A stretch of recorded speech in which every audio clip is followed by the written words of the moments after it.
अस्सलामुअलैकुम class, this is Mohammad Hashim Zain, you guys are watching mathematics by Hashim Zain. भाई ये एनईडी के एडमिशन के ऊपर एक बहुत डिटेल ये वीडियो में डिजाइन कर रहा हूँ, जिसके अंदर सबसे पहले जो आज एनईडी का रिजल्ट आया है, जिसमें बच्चों को पास या फेल के बारे में बताया गया है, उसको डिस्कस कर लेना है। फिर बहुत सारे बच्चे पूछ रहे हैं सर मेरिट लिस्ट कैसे बनेगी, मेरिट लिस्ट आएगी कब, या हमें कैसे पता चलेगा कि हमारा एडमिशन कंफर्म हो गया कि नहीं हुआ, हमें एडमिशन के बारे में कब पता चलेगा। या फिर सर ये ओपन डे क्या होता है, सर ये हाफिज कुरान का टेस्ट कब है, सर ये मार्क्स कब हमें हमारे अपलोड हो जाएंगे, सर कौन कौन से डॉक्यूमेंट्स को तैयार करना है। तो इस वीडियो में इन तमाम बातों का मैं जवाब दे रहा हूँ। अक्सर बच्चे पूछ रहे होते हैं भाई, एक नॉलेजेबल चीज है, आप तमाम लोगों के लिए बड़ी फायदेमंद है। सबसे पहले तो देखो पास या फेल की बात कर लेते हैं। अभी थोड़ी देर पहले एनईडी ने पास या फेल अनाउंस कर दिए, वो स्टूडेंट जो पास हुए या वो स्टूडेंट जो फेल हो गए अफसोस के साथ। तो देखो भाई, जिनकी नैया पार लग गई, जो पास हो गए, कॉन्ग्रेचुलेशन, आप अभी तक इस गेम के अंदर मौजूद हैं। क्या कहा मैंने, आप अभी तक गेम के अंदर मौजूद हैं, अभी तक गेम से आप एग्जिट नहीं हुए, सही है ना, अभी आप एडमिशन की गेम में मौजूद हैं। और अफसोस के साथ जो तमाम बच्चे फेल हो गए, मेरे प्यारे शागिर्दों, देखो दिल छोटा नहीं करना। मैं हमेशा एक बात कहता हूँ कि यार गिरते हैं शहसवार मैदान जंग में, तुफली क्या करे जो घुटनों के बल चले। इसका मतलब ये होता है कि यार अगर आप फेल हो गए तो जिंदगी खत्म नहीं हुई आपकी एनईडी के ऊपर, आपके पास स्टिल बहुत सारे ऑप्शंस हैं। मैं उसको लास्ट में डिटेल में एक्सप्लेन कर दूंगा। आप अभी दाऊद पे तैयारी कर सकते हो, कराची यूनिवर्सिटी का टेस्ट दिसंबर के अंदर आएगा, उसके लिए आप तैयारी कर सकते हो, उसके लिए मैं अलग से बैच भी स्टार्ट कर रहा हूँ।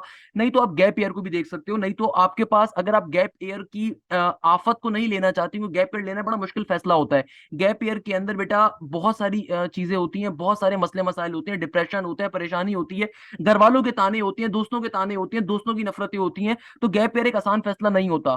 तो आपको जो भी यूनिवर्सिटी मिले, इकरा मिले, आपको बहरिया मिले, आपको सर सैयद मिले, आपको कोई भी यूनिवर्सिटी मिलती है, आप उसमें एडमिशन ले सकते हो। ये बहरिया हो गया, इकरा हो गया, पीएफ कीट हो गया, ये इनके साल में 10,000 दफा एडमिशन आते रहते हैं। आप खाली इनको विजिट कर लो, आपको एडमिशन कहीं ना कहीं घुसा ही देते हैं, सही है ना।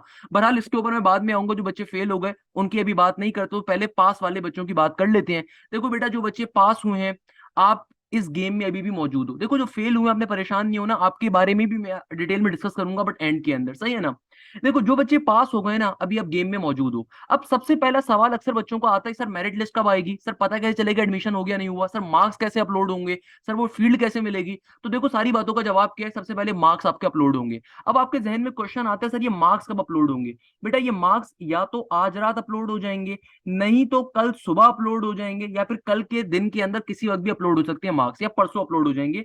मगर ये मार्क्स जो है ना, आपके 2 से 3 दिन के विद इन आ जाएंगे। यानी कि हो सकता है आज रात मार्क्स अपलोड हो जाए आपके। और मार्क्स अपलोड होंगे कहाँ पे, आपने जहां से अपना एडमिट कार्ड डाउनलोड किया था ना पोर्टल से, उस पोर्टल के ऊपर जब वापस से आप साइन इन करोगे, तो वहीं पे जहां से एडमिट कार्ड डाउनलोड किया था, फीस वाचर डाउनलोड किया था, वहीं पे आपको आपके मार्क्स दिखेंगे कि फिजिक्स में कितने थे, केमिस्ट्री में, मैथ्स में, जिस तरह आपने टेस्ट नंबर 1 में आए थे, वैसे ही मार्क्स आपके आएंगे। और ये इधर आज रात, नहीं तो कल के दिन में या परसों के दिन से पहले पहले आपके मार्क्स आपको दिख जाएंगे।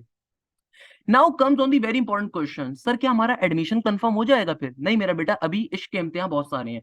सबसे पहले आएगी मेरिट लिस्ट। और ये मेरिट लिस्ट कब है बेटा, ये मेरिट लिस्ट आएगी 6 सितंबर को, सही है ना, 6 सितंबर को। मैंने आपके सामने फाइल इसलिए रखी है ताकि आपको सारी बातें गाइड कर सकूं। अच्छा, उससे पहले एक और चीज है, और ये है ओपन डे। सर ये ओपन डे क्या होता है, अक्सर बच्चे परेशान चल रहे हैं, सर ओपन डे में जाना जरूरी होता है। मैं कहूंगा यार, अगर फारिग हैं, कुछ काम नहीं करे घर में, कोई फारिग ही बैठे, वो इतना अरसे पढ़ाई करते रहे, पढ़ाई करते करते सर दर्द हो चुका है। जो अच्छा पढ़ने वाला बच्चा है, जाहिर सी बात है उसकी कैफियत क्या होती है, पढ़ा पढ़ा पढ़ा पढ़ा। तो आप ओपन डे में लाजमी जाएं। ओपन डे में जो बच्चे पास हो चुके हो सारे आ सकते हैं, अपने पेरेंट्स के साथ, अपने बहन भाइयों के साथ। अगर बहन भाई सिर्फ अपने ही होने चाहिए भाई, किसी और के ना हो तो बेहतर है। बहरहाल खुद जाएं, दोस्तों के साथ जाएं। ओपन डे में बेसिकली होता ये कि तमाम डिपार्टमेंट्स का आपको विजिट करवाया जाता है। आप लेट सपोज सॉफ्टवेयर में एडमिशन लेना चाहते हैं, तो आप सॉफ्टवेयर के पास जाएंगे, सॉफ्टवेयर डिपार्टमेंट के अंदर। तो आपकी ओरिएंटेशन एक तरीके से होगी, छोटी सी एक आपको गाइडेंस लेक्चर मिलेगा, क्या है, टीचर से मुलाकात होगी। तमाम डिपार्टमेंट्स के अंदर इस तरीके से कुछ सेरेमनीज हो रही होती हैं। तो ओपन डे में लाजमी जाएं, विजिट करें। जो बच्चे पास हो चुके हैं मेरा बेटा, ये एक खेल खेलने का मौका होता है, इसमें लाजमी तौर पे आप लोग जाएं। मैं आपको मशवरा दूंगा। घर पे बैठ के क्या कर रहे हो यार, आलसीपन करोगे, मतलब घर पे फारिग ही बैठे रहोगे ना, तो बेहतर है ओपन डे में जाओ। अगर फ्री हो, नहीं जाना चाहते नहीं जाओ, उसका कोई मसला नहीं होता। मगर ओपन डे जो है आपका ये 24 तारीख को है। कब है, 24 तारीख को। इसके बाद आपका क्या है, हाफिज कुरान का टेस्ट। तो अक्सर बच्चे हाफिज कुरान के टेस्ट को भी लेके परेशान चल रहे हैं। तो हाफिज कुरान का टेस्ट 23 तारीख को है। आप एनईडी के वेबसाइट के ऊपर जाएंगे, हाफिज कुरान की लिस्ट वहां पे अपलोड करी हुई है। तो आपको आपके नंबर या आपके नेम के साथ आपका टाइम शेड्यूल गिवन होगा, उसमें जाके आपके कुरान पाक का टेस्ट होगा। आपको मगर ये बात जहन में रखनी है कि आपके वफाकुल मदारिस की ओरिजिनल सनद होनी चाहिए। अगर सनद नहीं है तो आपका टेस्ट देने का फायदा नहीं है, क्योंकि आपको मार्क्स नहीं मिलेंगे। ओरिजिनल सनद होनी चाहिए। प्रॉपर एक टेस्ट होता है, उस टेस्ट के अंदर कुरान मजीद से क्वेश्चंस पूछे जाते हैं, कोई 4 या 5 क्वेश्चन। वो चारों क्वेश्चन या पांचों क्वेश्चन सही होंगे तो पूरे नंबर मिलते हैं, अदरवाइज जीरो मिलता है, सही है ना भैया। नॉर्मली 30वें पारे से 28वें पारे से बेसिक टेस्ट होता है। यानी कि यार देखो, एक नॉर्मल सी बात है, कोई टेस्ट ऐसा नहीं होता कि अगर आप ये सोचने बैठ के तरावियों वाला टेस्ट होगा, प्रॉपर तरावियां पढ़ाई जा रही हैं, ऐसा नहीं होता। एक नॉर्मल टेस्ट होता है। देखो, जो बंदा सामने बैठा हुआ होता है ना, वो 2 मिनट में जज कर लेता है अगला बंदा झूठ तो नहीं बोल रहा है, क्योंकि हमारे मुल्क के अंदर माशाल्लाह से लोग इस्लाम के नाम पे या अपने मजहब के नाम पे भी बहुत झूठ बोलते हैं। हम सबको ये बात मालूम है, कोई इसमें मतलब शर्म करने की जरूरत ही नहीं, क्योंकि हम सारे बेशरम बैठे हुए हैं इस मुल्क के अंदर। मैं अक्सर मतलब यार समझाने के लिए बहुत सारी बातें कर रहा हूँ। तो कहने का मकसद ये कि बेसिक टेस्ट होता है, उस टेस्ट के अंदर वो जज कर लेते हैं कि यार आप वाकई हाफिज कुरान है या नहीं है। तो 23 तारीख को वो टेस्ट है, एक लिस्ट अपलोड हो जाएगी। अब आते हैं सबसे इंपॉर्टेंट चीज के ऊपर। सर, ये मेरिट लिस्ट जो 6 सितंबर को आएगी, क्या इस वक्त एडमिशन तो कंफर्म हो जाएगा ना इतनी सारी बातों के बाद? नहीं मेरा बेटा, इस वक्त भी एडमिशन कंफर्म नहीं होगा। मेरिट लिस्ट जो 6 सितंबर को आएगी, मेरिट लिस्ट बनेगी कैसे? देखो, मेरिट लिस्ट आपके पार्ट 1 के एग्जाम से बन रही होगी, यानी कि वो तमाम बच्चे, आप लोगों के जो पार्ट 1 यानी कि फर्स्ट ईयर के मार्क्स के ऊपर मेरिट लिस्ट बनेगी। कैसे? कि देखो, फर्स्ट ईयर के मार्क्स आपके जैसे ही मार्क्स आए ना, सबसे पहला काम आपने क्या करना है, अपना मेरिट आप खुद से निकाल लो, ताकि आपको पता चल जाएगा या तो आपकी नैया पार लग रही है, नैया डूब रही है। क्योंकि बहुत सारे बच्चे जो पास हैं बेटा, जितने बच्चे पास हैं सबको एडमिशन नहीं मिलेगा, ये चीज ध्यान में रखिएगा। क्योंकि बेटा एनईडी की टोटल सीट्स ही 2100 2400 के करीब की सीट्स हैं। तो पास तो बेटा 8,000 बच्चा हुआ होगा, तो हर एक को एडमिशन नहीं मिलेगा, सिर्फ उनको एडमिशन मिलेगा जो टॉप के 2400 स्टूडेंट्स होंगे। So the point is that कि आपके जो भी फर्स्ट ईयर के नंबर है, लेट सपोज आपके फर्स्ट ईयर के या ओ लेवल्स के, जो A levels O levels student है, उनका ओ लेवल्स का रिजल्ट काउंट होगा, ए लेवल्स का नहीं होगा। सिमिलरली जो फेडरल के बच्चे हैं, उनका भी फर्स्ट ईयर का रिजल्ट काउंट होगा। सबका फर्स्ट ईयर का रिजल्ट काउंट होगा, या ओ लेवल्स का परसेंटेज या मार्क्स काउंट हो रहे होंगे। तो आपके फर्स्ट ईयर की या ओ लेवल्स की इक्विवेलेंसी लेट सपोज अगर 80 है, सही है ना, और आपके टेस्ट का स्कोर कितना है, लेट सपोज आपके टेस्ट का स्कोर है 70, आपके टेस्ट का स्कोर क्या है 70, तो ये जो 80 नंबर है ना, ये 80 नंबर 0.5 से मल्टीप्लाई होंगे, प्लस का साइन आएगा। जो टेस्ट के नंबर है ये भी 0.5 से मल्टीप्लाई होंगे, तो क्या बन जाएगा? देखो, 80 इंटू 0.5 होता है 40 के बराबर, और 70 इंटू 0.5 क्या होता है भाई? 70 को अगर आप 0.5 से मल्टीप्लाई करो तो 35 होता है। क्या होता है मेरा बेटा? 35 होता है। तो 40 प्लस 35 क्या हो गया? 75। यानी कि आपको जो भी फील्ड्स मिल रही होंगी ना, इस 75 मेरिट के हिसाब से मिल रही होंगी। तो ये मेरिट लिस्ट के अंदर बेसिकली इस नंबर के ऊपर बच्चों को क्लासिफाई किया हुआ होगा, उनका इंटरव्यू नंबर लिखा हुआ होगा, उस इंटरव्यू नंबर के हिसाब से आपको इंटरव्यू वाले दिन जाना होगा। अब ये सब कैसे होता है, मैं सारी बातें एक्सप्लेन करता हूँ। देखो, मेरिट लिस्ट से पहले आपने काम क्या करना है? आपने दो काम करने हैं। एक तो अपने डॉक्यूमेंट्स को रेडी करना है, और दूसरे नंबर के ऊपर आपके जैसे ही मार्क्स अपलोड हो, आपने सबसे पहला काम क्या करना है? खुद से अपना मेरिट निकाल लो। कैसे निकालोगे मेरा बेटा मेरिट? आपके जो भी फर्स्ट ईयर के मार्क्स हैं, आपके जो भी फर्स्ट ईयर के मार्क्स हैं, उनको 0.5 से मल्टीप्लाई करना है, फर्स्ट ईयर के या ओ लेवल्स की इक्विवेलेंसी, प्लस का साइन लगाओगे, और जो भी आपके टेस्ट का स्कोर है उसको भी 0.5 से मल्टीप्लाई करना है। तो जो भी आपका आंसर आएगा, this will be final game. ये आपका क्या होगा? ये आपका मेरिट स्कोर होगा, जिसके हिसाब से मेरिट लिस्ट बन रही होगी। अच्छा भाई, अब मैं दो बातें डिफाइन कर देता हूं। पहली बात कि भाई वो बच्चे जो हमारे पास इंप्रूवमेंट के हैं, तो अफसोस के साथ मेरे प्यारे शागिर्दों, सिंध बोर्ड को आप गालियां दे सकते हो, आप सिंध बोर्ड को कुछ भी कह सकते हो, क्योंकि हमारे मुल्क के अंदर तालीमी निजाम इतना अच्छा है कि बेटा एचईसी और माशाल्लाह से जो हमारा हायर एजुकेशन बोर्ड का डिपार्टमेंट होता है ना सिंध का, इनकी कोई कोऑर्डिनेशन नहीं होती। तो आपका जो इंटर का रिजल्ट आएगा वो दिसंबर नवंबर में आ रहा होगा, तो उसका कोई भी लेना देना नहीं होगा एनईडी के टेस्ट से। एनईडी के रिजल्ट पहले ही कंपाइल हो जाएंगे और पहले ही एडमिशन हो जाएंगे। सो द पॉइंट इज दैट के जो इंप्रूवमेंट के बच्चे हैं उनका भी फर्स्ट ईयर ही काउंट होगा और कुछ नहीं काउंट होगा। सिमिलरली जो हमारे पास एडिशनल पेपर वाले बच्चे हैं, तो एडिशनल पेपर वाले बच्चों को एक छोटी सी गुंजाइश मिल सकती है कि वो अगर वो एनईडी विजिट कर लें और फिर वो अपने जो उनके बायोलॉजी के मार्क्स थे, यानी कि जो उनके पुराने सब्जेक्ट के मार्क्स थे, अगर वो कंपनसेट करवाना चाहें मैथ्स के ऊपर, तो ये चीज आपको एक लेटर लिख के एनईडी को देना होगा, एनईडी विजिट करके उनसे गाइडेंस लेनी होगी, अदरवाइज आपका भी पुराना रिजल्ट ही काउंट होगा और एडिशनल वालों को भी फेवर नहीं किया जा रहा होगा। ये मैं पहले क्लियर कर रहा हूँ। उसके पीछे लॉजिक क्या है कि बेटा आज से जब से कोविड नहीं आया था, कोविड से पहले जो रिजल्ट था ना वो सितंबर तक आ जाता था। अब कोविड के बाद पेपर ही आपके जुलाई में एंड हो रहे हैं, प्रैक्टिकल सारे, तो जाहिर सी बात है रिजल्ट नवंबर अक्टूबर के एंड में आ रहा होता है, और अक्टूबर के अंदर एनईडी अपनी क्लासेस स्टार्ट कर देगा, फिर कुछ भी नहीं होगा। सही है ना भैया? तो ये चीज ध्यान में रखिएगा। अच्छा, अब देखो ये मेरिट लिस्ट बनती कैसे है मेरा बेटा। ये मेरिट लिस्ट जो होती है ना, अब देखो लेट सपोज एक बच्चे के 75 नंबर है ना, तो उससे पहले जितने बच्चे होंगे ना, यानी कि जिनके 76 78 80 81 91 94 95 के मेरिट होंगे, जाहिर सी बात है उन्हें पहले कॉल किया जाएगा। अब देखो आपको कॉल कैसे किया जाएगा, उसके लिए बेसिकली हमारे पास यहाँ पे इंटरव्यू डेट्स होती हैं। अगर आप यहाँ पे गौर से देखो, फॉर एग्जाम्पल वो तमाम बच्चे जिन्होंने रिजर्व सीट पे अप्लाई किया हुआ है, उनको किस दिन जाना है, ये एनईडी के वेबसाइट के ऊपर शेड्यूल मौजूद है कि भाई जो रिजर्व सीट के ऊपर जा रहे हैं, जो एनईडी के टीचर्स के स्टूडेंट बच्चे हैं या पर्टिकुलरली और लोगों के, उनका इंटरव्यू होगा 8 तारीख को। जो हैदराबाद बोर्ड के स्टूडेंट्स हैं उनका इंटरव्यू है 11 तारीख को। यानी कि आपने जिस भी कैटेगरी पे अप्लाई किया था उस कैटेगरी के इंटरव्यू की लिस्ट लिखी हुई है, यानी कि आपने इस टाइम के ऊपर यहाँ पे एनईडी पहुंच जाना है। सिमिलरली जो कराची बोर्ड के स्टूडेंट हैं, अब देखो ये क्या लिखा हुआ है, इसको समझ लो कि आपकी जो मेरिट लिस्ट आएगी ना, उसमें आपके रोल नंबर के सामने, आपके नाम के सामने एक नंबर लिखा हुआ होगा। ये नंबर होगा मेरिट नंबर। आपको इस नंबर के हिसाब से एनईडी में जाना है। यानी कि सिर्फ शुरू के 1700 स्टूडेंट्स को एनईडी कॉल करेगा।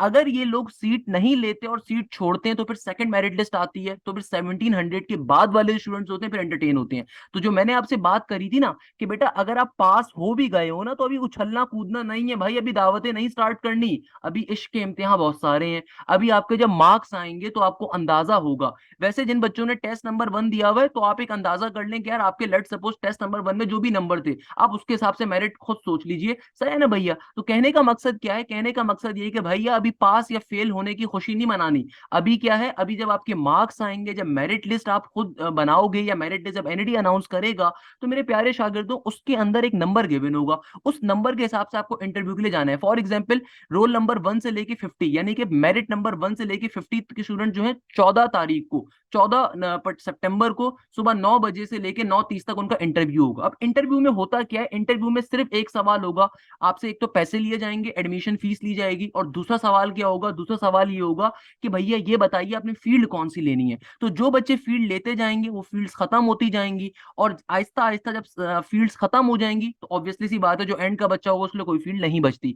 मगर शुरू के 1700 नहीं, शुरू के तकरीबन 2000 से 2100 बच्चे तो उनको फील्ड मिली जाती है। शुरू के तकरीबन 1800 लगा लो, मैं ज्यादा नहीं कहता, शुरू के तकरीबन 1800 बच्चों को सारी फील्ड्स मिल जाती हैं। सही है ना भाई? शुरू के जो 1800 बच्चे होते हैं उन्हें कोई ना कोई फील्ड मिल जाती है। जाहिर सी बात है स्टार्टिंग के जो बच्चे होते हैं वो सॉफ्टवेयर कोई ले लेगा, कोई सीआईएस ले लेगा, कोई बीसीआईटी ले लेगा, कोई गेमिंग ले लेगा, कोई आर्टिफिशियल ले लेगा, कोई आपके पास आईएम ले लेगा, कोई मैकेनिकल, कोई इलेक्ट्रिकल। जैसे जैसे ये नंबर आगे बढ़ता जाएगा वैसे वैसे फील्ड्स खत्म होती जाएंगी। तो लास्ट के बच्चों के पास जो फील्ड्स बच रही होंगी वो सिर्फ उन्हीं में से ले सकते हैं। नॉर्मल सी बात है भैया। तो मैंने क्या कहा था, जो बच्चे पास भी हो गए उन्हें इस बात जहन में रखनी है कि भाई कंफर्म नहीं है आपको एडमिशन होगा, अनलेस एंड अनटिल आपके टेस्ट के मार्क्स बहुत अच्छे ना हो। तो अगर टेस्ट के मार्क्स और आपकी ओ लेवल्स की या फिर आपके इंटर के नंबर अच्छे होंगे फर्स्ट ईयर के, तभी आपको फील्ड मिल सकेगी। तो ये जहन में रखिएगा। अक्सर बच्चे जो चीज में परेशान हो रहे हैं मैंने बता दिया। अच्छा, अब बहुत सारे बच्चे कहते हैं सर वो सेल्फ के ऊपर सीट कैसे मिलती है?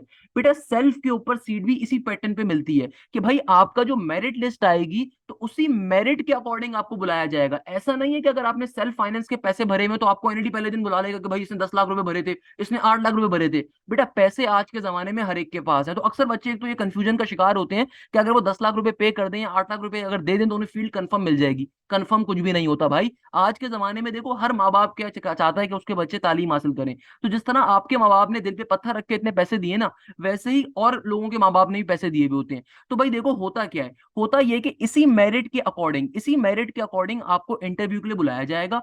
और उस मेरिट के ऊपर जो रेगुलर की और सेल्फ की, उसी मेरिट के ऊपर जो रेगुलर की, सेल्फ की, स्पॉन्सर की सीट्स अवेलेबल होंगी, आप उन्हीं को चूज कर सकते हो। अब लेट सपोज एक बच्चा है जिसका लेट सपोज मेरिट नंबर है 1400। अब वो बच्चा सोच के बैठा हुआ है कि यार 1400 है, सेल्फ फाइनेंस तो मैंने भरी हुई है, स्पॉन्सर तो मैंने भरी हुई है, सीआईएस या बीसीआईटी या सॉफ्टवेयर में ले लूंगा। बेटा नहीं मिलेगी 1400 के ऊपर। क्यों नहीं मिलेगी?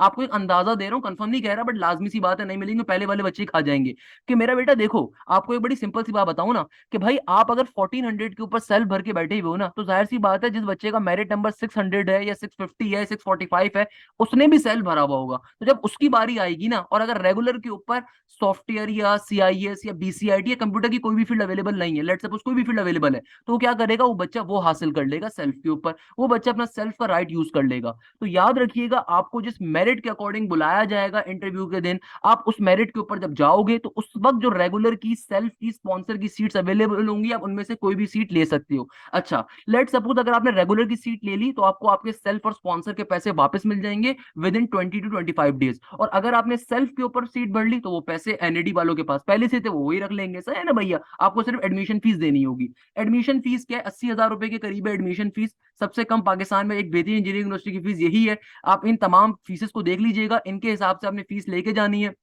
कि भैया जितनी भी बीएस फील्ड्स हैं उनकी फीस आपके पास क्या है, बीएस सीएस हो गई और इंजीनियरिंग के प्रोग्राम्स की फीस 80,000 रुपीज है। मुझे याद पड़ता है मेरे जमाने में 65 के करीब थी। अब जाहिर सी बात है, इस तरह रेट्स इंक्रीज हुए तो उन्होंने भी रेट इंक्रीज कर दिए। आर्किटेक्चर की, बीएस सीएस, डेटा साइंसेस वगैरह, साइबर सिक्योरिटी की फीस 90,000 के करीब है। बाकी other BS programmes, industrial chemistry की इतनी है, तो सारी फीसें लिखी हुई हैं। तो हर बच्चे को एडमिशन फीस लाजमी देनी होती है। अच्छा, बहुत सारे बच्चे इसमें परेशान होते हैं, सर स्कॉलरशिप का बताते हैं अगर हम इतनी फीस अफोर्ड नहीं कर सकते। तो मेरे प्यारे शागिर्दों, मैं इस बात को भी डिस्कस कर लेता हूँ कि लेट सपोज कोई स्टूडेंट ऐसा है जो इतनी फीस अफोर्ड नहीं कर सकता। तो भाई देखो, आपके लिए मेरी तरफ से एक छोटा सा पैगाम है, परेशान मत होइएगा। अगर आपका टेस्ट का स्कोर अच्छा है और आपको मालूम है कि आपको एडमिशन मिल सकता है और आपके पास पैसों का मसला है, तो मेरे प्यारा बेटा खुदारा परेशान मत हो। आप सिंपल तरीके से एनईडी विजिट करें, अपने फादर के, अपने मदर के एनआईसी के साथ, अपने घर के बिल्स को लेके, अपने तालीमी जो आपका बैकग्राउंड है उसको लेके, एनईडी के एडमिट कार्ड को लेके, प्लस प्लस सबसे इंपॉर्टेंट चीज टेस्ट का स्कोर जो आपका आया उसको लेके। और एनईडी वालों को जाके बताएं कि भाई आप इतनी फीस अफोर्ड नहीं कर सकते, तो गुंजाइश की जाए। तो एनईडी वाले कुछ इंस्टॉलमेंट वगैरह का शुरू कर देते हैं, नहीं तो आपको कोई ना कोई स्कॉलरशिप वगैरह के बारे में बता दिया जाएगा। सही है ना? तो जो बच्चे अगर एडमिशन फीस अफोर्ड नहीं कर सकते, अदरवाइज एडमिशन के बाद बेतहाशा स्कॉलरशिप अवेलेबल होती है for the needy people. Normally जो एनईडी की सेमेस्टर की फीस होती है वो 35,000 रुपए होती है बीई प्रोग्राम्स की, और जो बीएस प्रोग्राम्स होते हैं उनकी 40 से 45 के करीब होगी। मगर इसमें स्कॉलरशिप बहुत सारी अवेलेबल होती हैं। एनईडी के जो एलुमनाइज हैं दुनिया भर में बैठे हुए हैं, बेटा दुनिया भर में बैठ के वो ब्लैंक चेक्स देखते हैं कि भाई गरीब बच्चों को, जो नॉर्मल बच्चे हैं जो नहीं कर सकते, अल्हम्दुलिल्लाह उनके लिए बहुत सारे निजामात रखे जाते हैं। तो कहने का मकसद ये कि स्कॉलरशिप्स के बहुत सारे ऑप्शन अवेलेबल होते हैं। फिर आपके पास एचईसी की स्कॉलरशिप भी अवेलेबल होती है। फिर कर्जे हंसना भी अवेलेबल होता है एनईडी की तरफ से। कर्जे हंसना क्या होता है मेरा बेटा? कर्जे हंसना ये होता है कि एनईडी आपको हर सेमेस्टर के पैसे खुद से देता है और आपसे कहता है कि यार आप सिर्फ तालीम हासिल करो, कल को जब तालीम मुकम्मल कर लो उसके बाद आपके पास जब भी पैसे हैं आप एनईडी को वापस कर दो। तो ये एक बहुत ही बेहतरीन प्रोग्राम है उन तमाम बच्चों के लिए जो फीस को लेकर अगर परेशान होते हैं। तो ये चीज भी मैंने आपसे डिस्कस कर दी। अच्छा, सेकंड नंबर के ऊपर एक और चीज जो यहाँ पे मैं बताना चाहूंगा कि इंटरव्यू वाले दिन होगा क्या। इंटरव्यू वाले दिन सिर्फ आपसे एक सवाल पूछा जाएगा, आपने फील्ड कौन सी लेनी है, डेट्स ऑल। मेरिट क्राइटेरिया आपको डिफाइन कर दिया। अच्छा, एक और चीज सबसे इंपॉर्टेंट बात, कि भाई आपके पास 6 सितंबर को मेरिट लिस्ट आ रही है, उससे पहले क्या करें?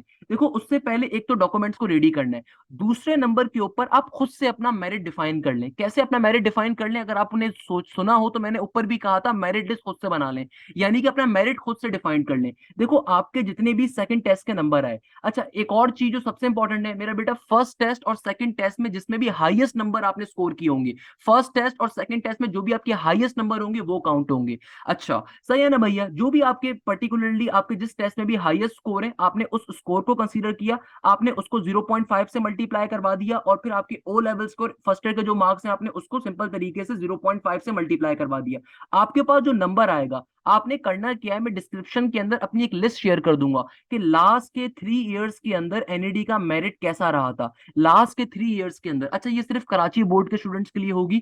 जो बच्चे हैदराबाद बोर्ड, सक्खर बोर्ड, मीरपुर खास बोर्ड या ओ लेवल ए लेवल से होंगे उनके लिए मैं क्राइटेरिया अलग से बता रहा हूँ। सही है ना? तो जो बच्चे कराची बोर्ड के, उन्होंने क्या करना है, आप डिस्क्रिप्शन में देखेंगे, मैं इस पर्टिकुलर फाइल को भी और उस पर्टिकुलर लिस्ट को भी वहां पे डाल दूंगा। आप सबसे पहले अपना जो मार्क्स आ जाए उनको 0.5 से मल्टीप्लाई करके और टेस्ट के स्कोर को 0.5 से मल्टीप्लाई करके अपना जो भी आपका मेरिट स्कोर आएगा, आपने उस मेरिट स्कोर पे देखना क्या है, जो मैंने एक पेपर डालूंगा ना, उस पेपर के अंदर एनईडी के लास्ट 3 इयर्स का मेरिट डिफाइंड है, सॉफ्टवेयर इंजीनियरिंग का, सीआईएस का, बीसीआईटी का, केमिकल, आईएम, सो ऑन।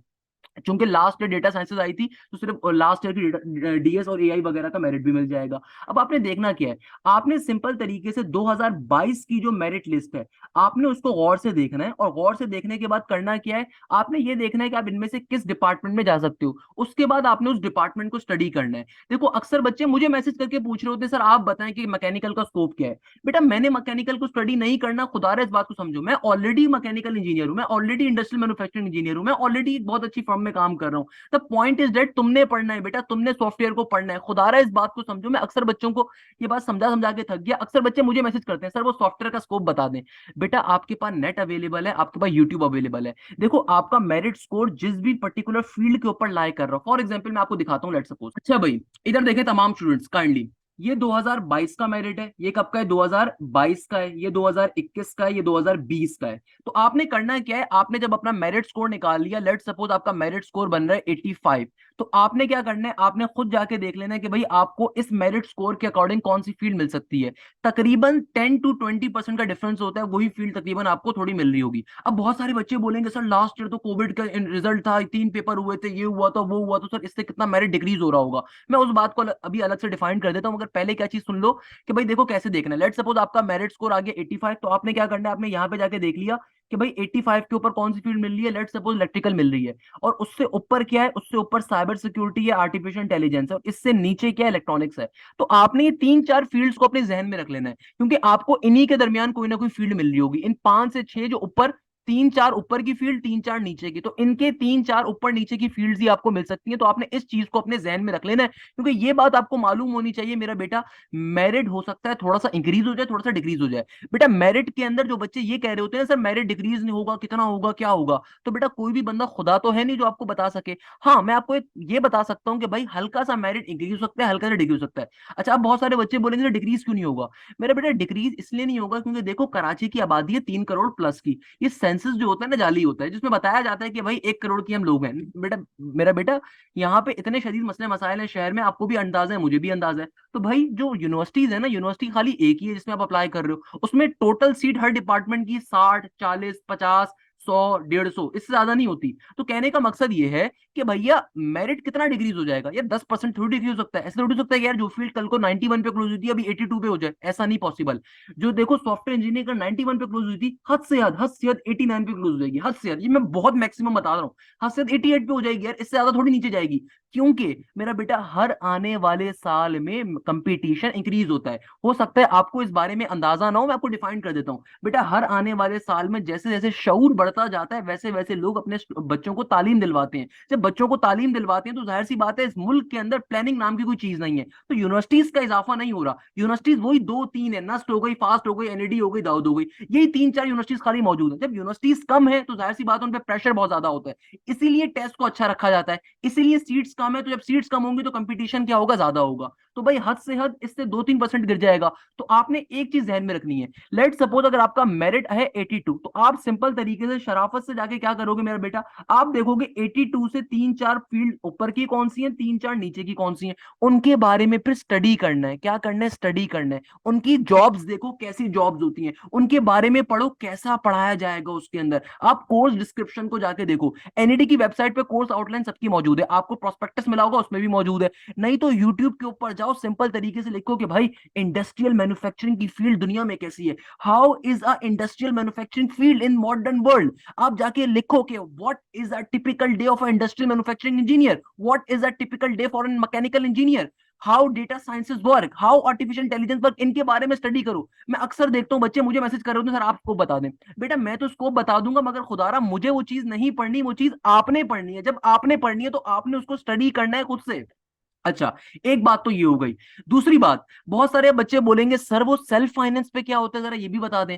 बेटा सेल्फ के ऊपर याद रखिएगा जितनी भी कंप्यूटर रिलेटेड फील्ड्स होती हैं ये हद से हद 78 प्लस पे क्लोज हो जाएंगी, या 77 प्लस के ऊपर। या फिर चलो आप इसको अपने जहन में इतना मार्जिन रख लो कि 75 में, ऑल्दो बहुत नीचे लेके जा रहा हूं बट 75 to 77 कर लो, कि सेल्फ के ऊपर जितनी भी कंप्यूटर की फील्ड्स होंगी ये 75 to 77 प्लस पे क्लोज हो रही होती हैं।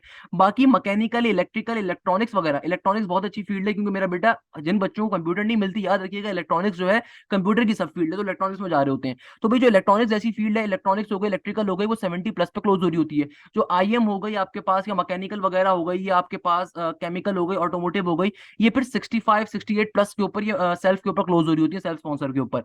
While on the other hand बाकी जो फील्ड्स होती हैं वो 55 60 प्लस तक के ऊपर जा रही होती हैं, सही है ना भैया। तो स्पॉन्सर के ऊपर तो सीट्स पड़ी रहती हैं आखिर तक, क्योंकि स्पॉन्सर के ऊपर मैकेनिकल होती है, इलेक्ट्रिकल होती है, अब कंप्यूटर रिलेटेड फील्ड्स भी आ गई हैं। मगर क्या है, बहुत सारे बच्चे कंप्यूटर रिलेटेड फील्ड्स पहले ही खा जाएंगे, तो इसलिए अपने जहन में रखो कि सेल्फ और स्पॉन्सर के ऊपर 75 77 प्लस के ऊपर फील्ड्स क्लोज हो रही होंगी। अच्छा भाई, ये तो मैंने कराची बोर्ड की बात कर ली।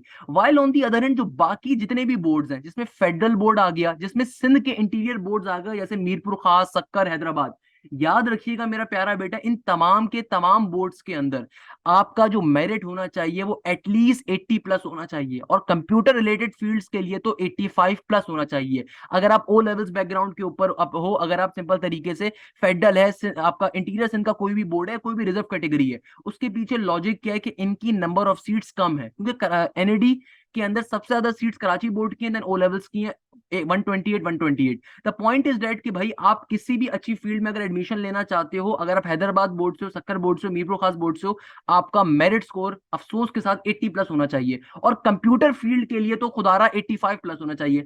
सेल्फ के ऊपर 75 प्लस होना चाहिए, और again computer related field self के ऊपर भी 80 प्लस में क्लोज हो रही होंगी इन तमाम बोर्ड्स के लिए। ये मैं तमाम डिफरेंट बोर्ड्स का बता रहा हूँ, जिसमें ओ लेवल्स भी है, फेडरल भी है, सक्कर भी है, मीरपुर खास भी है, वो भी है, सही है ना। While on the other and जो बच्चे कराची बोर्ड के मेडिकल के अंदर अप्लाई कर रहे होते हैं R1B कैटेगरी के ऊपर, तो याद रखिएगा मेरा बेटा, बायोमेडिकल इंजीनियरिंग की जो फील्ड होती है वो हमेशा 80 प्लस पे क्लोज हो जाती है, क्योंकि बहुत सारे मेडिकल के बच्चे उस पर अप्लाई कर रहे होते हैं। वाइल जो CS की फील्ड होगी, क्योंकि CS की एक ही फील्ड है, आपके पास BScs के अंदर और फिर DS वगैरह के अंदर एक एक आ रही है, तो ये भी 80 प्लस पे क्लोज हो रही होंगी, 80 से 79 प्लस पे क्लोज हो जाएंगी। The point is that pre medical के बच्चों को भी, क्योंकि आपकी नंबर ऑफ सीट देखो, एक एक लॉजिक ध्यान में रखो, जहां पे सीट्स कम होंगी वहां पे मेरिट शूट कर जाएगा, जहां पे सीट्स कम होंगी वहां मेरिट शूट करेगा, जहां सीट्स आपके पास ज्यादा होती हैं मेरिट थोड़ा नीचे जाता है। फॉर एग्जांपल लास्ट ईयर जो सबसे एंड आपको सीट मिली थी ना कराची बोर्ड में, वो 73 पे मिली थी, ये ध्यान में रखिएगा।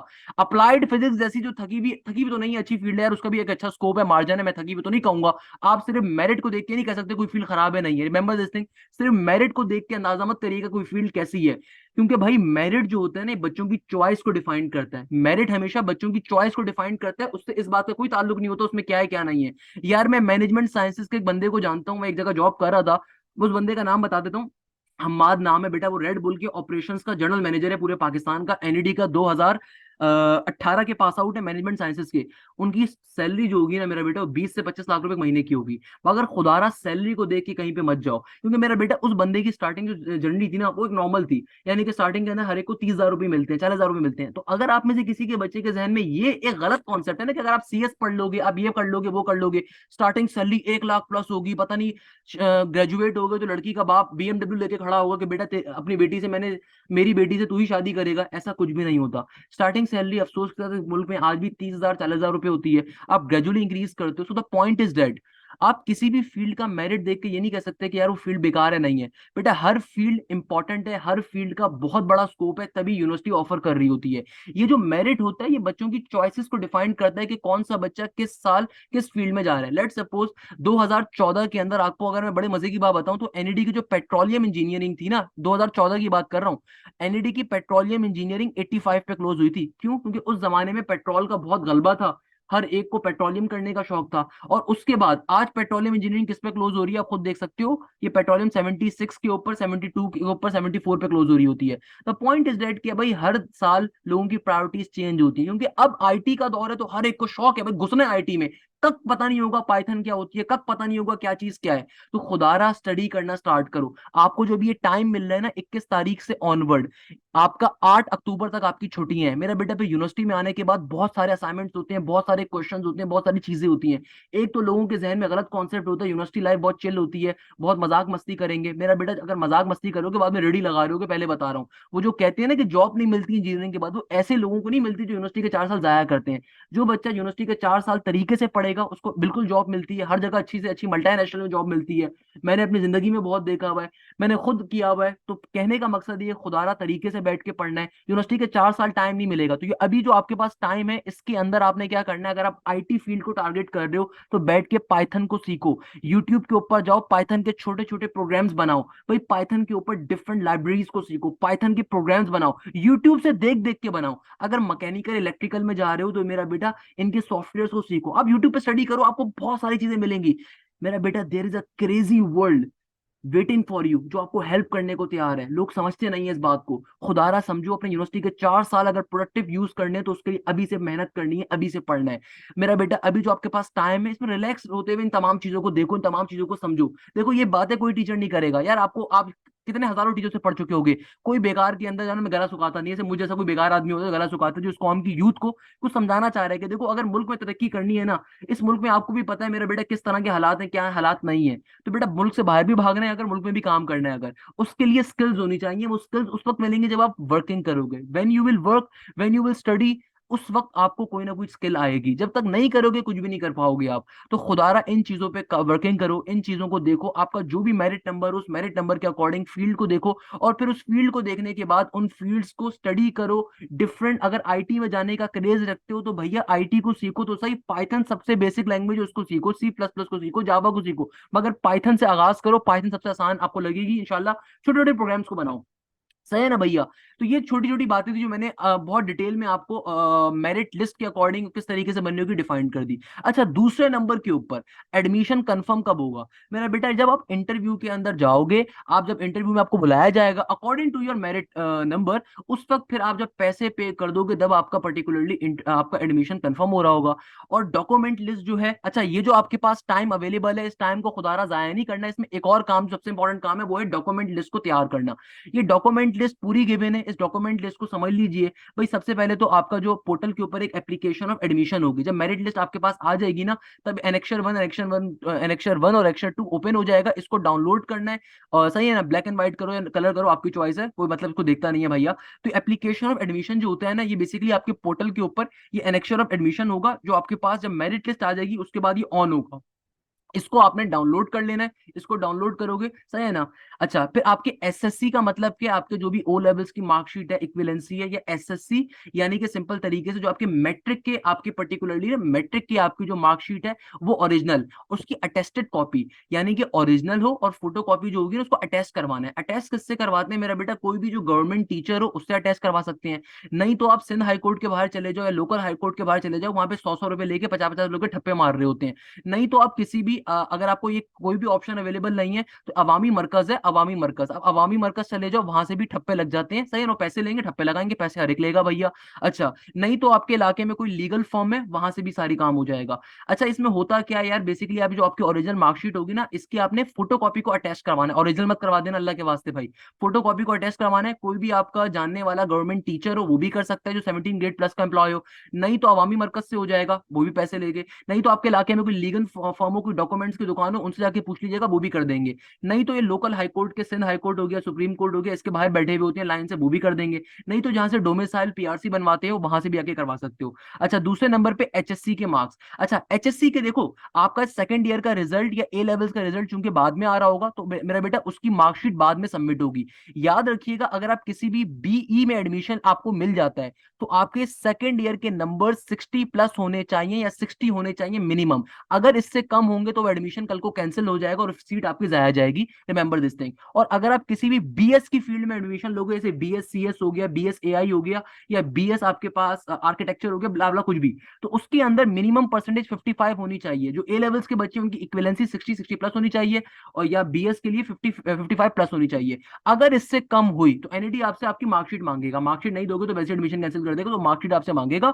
अगर मार्कशीट में टेम्परिंग हुई हुई हो, जाली काम किया हुआ हो, एक बच्चे का मैसेज आया सर वो मार्कशीट में जाली बनवा लूं, मेरा बेटा अगर जाली बनवाओगे उसमें 3 साल कैद है, तो एनईडी आपको माशाल्लाह 3 साल की जो है ना हवा खाने के लिए जेल की सलाखों के पीछे भी भेज सकता है। ये आईबीसीसी इक्विवेलेंट सर्टिफिकेट उनके लिए होता है जो फॉरेन कैंडिडेट्स होते हैं, यानी कि जिन्होंने ओ लेवल्स का एग्जाम दिया हुआ होता है, नॉर्मल रेगुलर स्टूडेंट्स के लिए नहीं होता, जो सिंध बोर्ड के हैं या जो किसी और बोर्ड के हैं, सही है ना, ये उनके लिए होता है जो इनको फॉरेन एग्जाम दिया हुआ है, जैसे ओ लेवल्स दिया हुआ है, कोई और एग्जाम दिया हुआ है। तो ये ओरिजिनल जो है और इसकी 2 फोटोकॉपीज, इसमें नंबर ऑफ फोटोकॉपीज लिखी हुई है, तरीके से इसको देख लेना। अच्छा, डोमिसाइल, डोमिसाइल भैया कहाँ से बनता है, डोमिसाइल आपका बनेगा आपके जो भी लोकल काउंसलर होता है ना भाई, क्या कहते हैं यार उसको, जो आपका पर्टिकुलरली कमिश्नर ऑफिस होता है, जैसे फॉर एग्जांपल कोरंगी का कमिश्नर ऑफिस है चिन्योड हॉस्पिटल के बराबर में, मलीर का आपके पास, या मलीर के अंदर ये प्रिंटिंग प्रेस के बराबर के अंदर है, गुलशन के अंदर मेरे ख्याल में जो आपके पास आ रहे हैं, मैं सबके नाम तो मुझे नहीं पता है, जो मैंने मशहूर मशहूर देखे हुए हैं, गुलशन में मेरे ख्याल में कॉन्टिनेंटल वाली रोड के ऊपर कहीं आता है, तो वहां से आपका डोमिसाइल बनता है। खुदारा ये बनने दे दो, इसमें काफी टाइम लग जाता है। अच्छा, ये affidavit for non political activities क्या होता है बेटा, इसका कोई पैटर्न नहीं होता, किसी भी तरीके का बनवा लो, इसमें सिंपली लिखना होता है कि आप एनईडी को एक एफिडेविट सबमिट करवाते हो। एफिडेविट 100 रुपए के, 50 रुपए के, किसी भी आप पर्टिकुलरली जो है ना उसके ऊपर लीगल पेपर के ऊपर करवा सकते हो। आप जब भी अवामी मरकज जाओगे, आप पर्टिकुलरली किसी भी डॉक्यूमेंट्स की दुकान पे जाओगे ना, आप उससे कहोगे कि भैया मुझे एफिडेविट बनवाना है नॉन पॉलिटिकल एक्टिविटीज का, वो बना के दे देगा।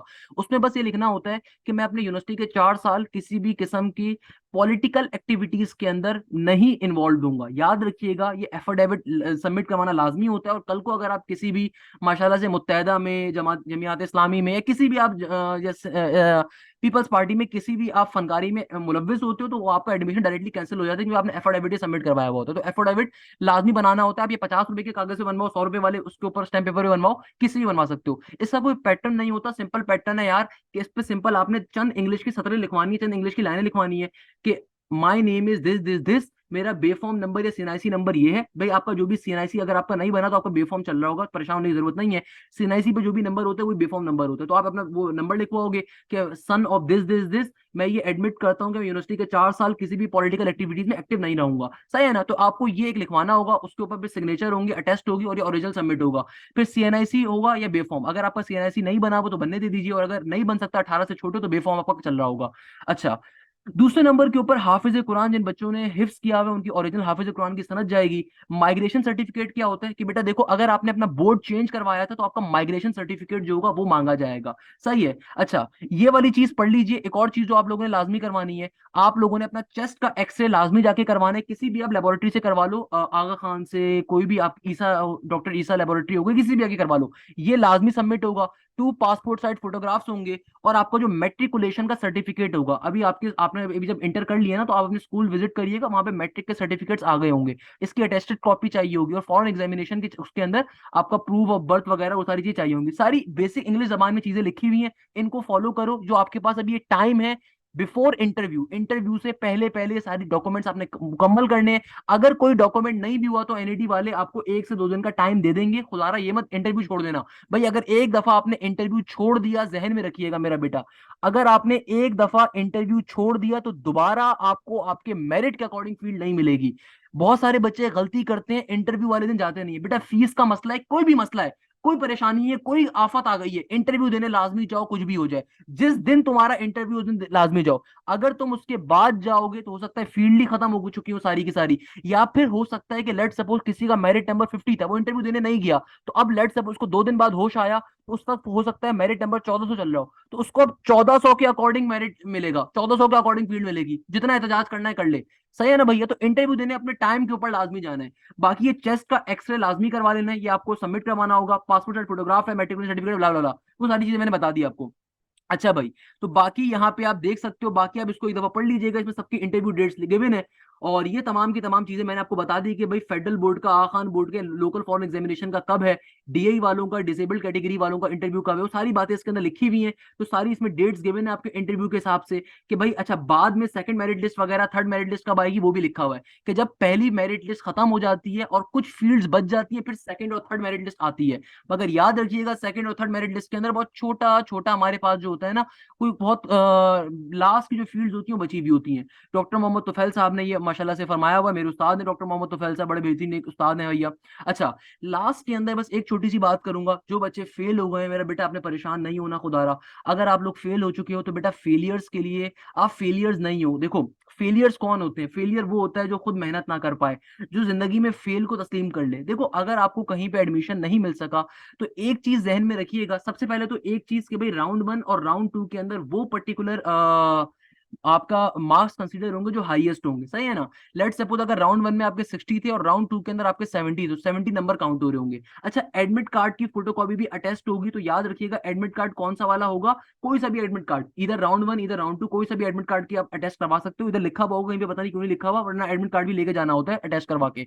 दूसरे नंबर के ऊपर एक इंपॉर्टेंट बात, जो बच्चे फेल हो गए तो बेटा आपने अपने आप को फेलियर नहीं समझना है। देखो जिंदगी के अंदर मुश्किलात आती हैं, आपके पास अब 2 ऑप्शंस हैं, या तो आप बहरिया में इकरा के अंदर जेबिस्ट के अंदर, जेबिस्ट तो खैर अब नहीं देगा एडमिशन, मगर बहरिया हो गई, इकरा हो गई, यूआईटी हो गई, आप इन यूनिवर्सिटीज को विजिट कर लो। इनके एडमिशन साला साल ही चलते रहते हैं, हो सकता है 3 महीने के बाद दोबारा एडमिशन के आ रहे होंगे, जो कि आ रहे होते हैं, तो आपको ये दे देंगे। अब होता क्या है, बच्चे बोलते हैं सर वो बहरिया वाले अभी एडमिशन नहीं दे रहे। अबे बहरिया की क्या मजाल के वो आपको एडमिशन ना दे, उनको पैसों से मतलब होता है, सही है ना। आप किसी भी यूनिवर्सिटी तालीम हासिल करो। अच्छा ये पीएफ कीट हो गया, ये माजू हो गया, इनसे बहुत अच्छी बहरिया और इकरा है, खुदारा मैं हर दफा ये बात कहता हूँ, इनसे बहुत अच्छी बहरिया और इकरा है, इनके पास चले जाओ। अगर यहाँ पे कोई चांस हो ना मिल सके, तब आप जाओ इन यूनिवर्सिटीज के पास। देखो आप किसी भी यूनिवर्सिटी के अंदर जाओ, आप किसी भी यूनिवर्सिटी के पास जाओ, याद रखिएगा at the end of the day skills आपकी मैटर करती हैं। आप किस तरीके से 4 साल अपने गुजारोगे वो बहुत मैटर करता है। अक्सर बच्चे समझते हैं एनईडी में एडमिशन हो गया शायद आगे की जिंदगी बहुत पुरसकून है। मेरा बेटा सुकून जो है ना कब्र में भी हासिल नहीं होगा अगर अमाल अच्छे नहीं होंगे, वरना सुकून कब्र में हासिल होगा जिनके अमाल अच्छे हैं। तो पॉइंट इज डेट कि आप किसी भी यूनिवर्सिटी से ग्रेजुएट हो, अगर 4 साल आपने बैठ के तरीके से पढ़ा है, तो आप इंशाल्लाह कल को एक अच्छे मुकाम पे जाओगे, नहीं तो आप किसी मुकाम पे नहीं जाओगे, इतनी आपको गारंटी दे देता हूँ, सही है ना भैया। सो तो कहने का मकसद ये कि 4 साल बड़े इंपॉर्टेंट है। जो बच्चे फेल हो गए उनके लिए मैं सिर्फ इतना कहना चाहूंगा कि आपको जो भी यूनिवर्सिटी मिल रही है उसमें आप एडमिशन ले लो। नहीं तो अभी कराची यूनिवर्सिटी के एडमिशन आएंगे, उसका मैं एक स्पेशल बैच अनाउंस कर रहा हूँ बहुत जल्द, उसमें आप एडमिशन ले सकते हो। आप कराची यूनिवर्सिटी की तैयारी करो। कराची यूनिवर्सिटी के अंदर मॉर्निंग का एडमिशन दिसंबर में होगा, इवनिंग का आपके पास होता है जनवरी के अंदर। आपके पास दो यहाँ पे चॉइसेस आ रही होंगी। मॉर्निंग के लिए आपकी इंटर की परसेंटेज 80 प्लस होनी चाहिए और इवनिंग के लिए तकरीबन 60 प्लस होनी चाहिए। सेकंड नंबर के ऊपर एक और इंपॉर्टेंट बात, जो बच्चे गैप ईयर लेने का सोच रहे होंगे, तो मेरा बेटा गैप ईयर लेना देखो मुश्किल होता है, मैं इसको अगेन केयू वाली वीडियो में डिस्कस करूंगा आपसे अलग से। याद रखिएगा गैप ईयर के वक्त जो है ना बहुत परेशानियां होती हैं। अगर आप समझते हो कि आप लोगों की डिप्रेशन को बर्दाश्त कर सकते हो, आप तरीके से 1 साल पढ़ सकते हो, तब तो आप गैप ईयर लो, अदरवाइज गैप ईयर मत लो, जो यूनिवर्सिटी मिले वहां पे ले लो। और अगर पैसों का मसला है फिर आप गैप ईयर पे जा सकते हो। मगर अगेन गैप ईयर लेने से पहले ये बात जहन में रखिएगा, जब दोस्त स्टेटस लगा रहे होंगे ना यूनिवर्सिटी के अंदर मजे करते हुए, तो आपने फिर दिल छोटा नहीं करना। फिर आपने अल्लाह मियाँ से एक दुआ करनी है कि अल्लाह मियाँ मैंने गैप ईयर लिया है, मुझे तू कामयाब कर, अल्लाह मियाँ मुझे कामयाब कर। याद रखिएगा गैप ईयर लेना एक मुश्किल फैसला होता है। Gap year is never an easy task. बच्चे रुल जाते हैं बहुत दफा गैप ईयर के ऊपर, नहीं पढ़ पाते पूरा साल, क्योंकि यार जब एक इंसान की नेचर है, दोस्त अगर फेल हो जाए ना अफसोस नहीं होता, दोस्त अगर अच्छे नंबर ले आए ना फेल हो अफसोस होता है। तो याद रखिएगा बेटा, गैप ईयर लेना मुश्किल डिसीजन होता है, अगर आप उस डिसीजन को ले सको अपने तमाम पॉइंट्स को ध्यान में रखते हुए, तब आपने चीज को करना है। मैं इस पर अलग से बहुत डिटेल में बात करूंगा इंशाल्लाह। इस वीडियो में सिर्फ इतना ही, मैंने बहुत डिटेल में बहुत सारी बातों को डिस्कस कर लिया आप लोगों के साथ। ओपन डे में क्या होता है क्या नहीं होता है, ये पूरी वीडियो आपके लिए बहुत इंपॉर्टेंट है, अपने दोस्तों से लाजमी शेयर करिएगा। इसमें तमाम बातें मैंने गाइड करी हैं, क्या है क्या नहीं है। इंशाल्लाह यहीं पे इस क्लास को, इस पर्टिकुलर लेक्चर को एंड करूंगा, इस उम्मीद के साथ कि आप जाएं जैसे हैं, खैरियत से होंगे। मुझे बहुत सारी अपनी दुआओं में याद रखिएगा। जजाक अल्लाह, thank you so much. Hashim Zia signing of.